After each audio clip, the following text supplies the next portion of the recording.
Hi friends, ఇవాళ special paneer bhurji. ఇది ఎలా ప్రిపేర్ చేసుకోవాలో చూద్దాం.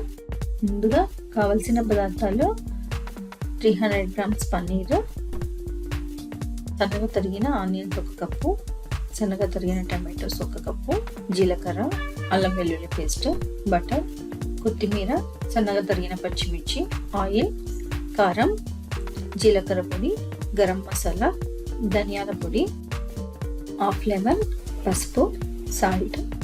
ముందుగా స్టవ్ మీద కడాయిని పెట్టుకుని ఇందులో 2 టేబుల్ స్పూన్స్ ఆయిల్ వేసుకోవాలి.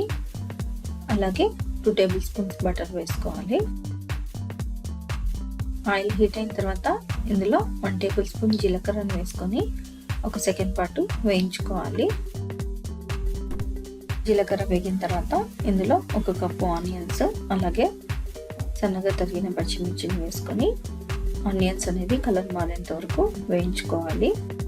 ఆనియన్స్ ఈ విధంగా వేగిన తర్వాత ఇందులో 1 టేబుల్ స్పూన్ అల్లం వెల్లుల్లి పేస్ట్, అలాగే కొద్దిగా పసుపుని వేసుకొని ఇది పచ్చివాసన పోయేదాకా వేయించుకోవాలి.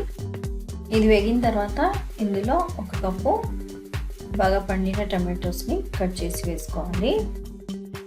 టమాటో అనేది మెత్తబడేంత వరకు 2 మినిట్స్ మూత పెట్టి మగ్గించుకోవాలి. ఈలోగా పన్నీర్ని స్మాష్ చేసుకోవాలి. దీన్ని ఈ విధంగా స్మాష్ చేసి పక్కన పెట్టుకోవాలి. 2 మినిట్స్ తర్వాత మూత ఓపెన్ చేసి ఒకసారి కలుపుకోవాలి. టమాటో బాగా మెత్తబడింది.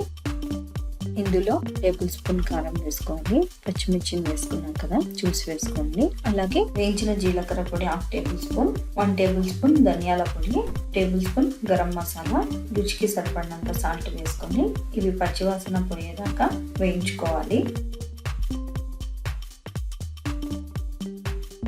ఇదంతా వేగిన తర్వాత ఇందులో మనం ముందుగా స్మాష్ చేసుకున్న పన్నీర్ని వేసుకొని బాగా మిక్స్ అయ్యేటట్టు కలుపుకోవాలి.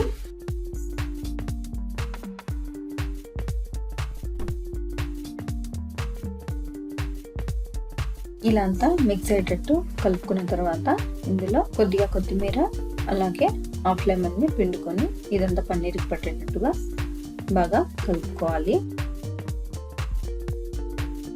అంతేనండి, ఎంతో రుచికరమైన పన్నీర్ బుర్జీ రెడీ అయిపోయింది. ఇది చాలా ఈజీగా ప్రిపేర్ చేసుకోవచ్చు. ఇది చపాతీకి అలాగే రైస్కి చాలా బాగుంటుంది. మీరు కూడా ట్రై చేయండి. మీకు నచ్చినట్లయితే లైక్ చేయండి, షేర్ చేయండి, కామెంట్ చేయండి.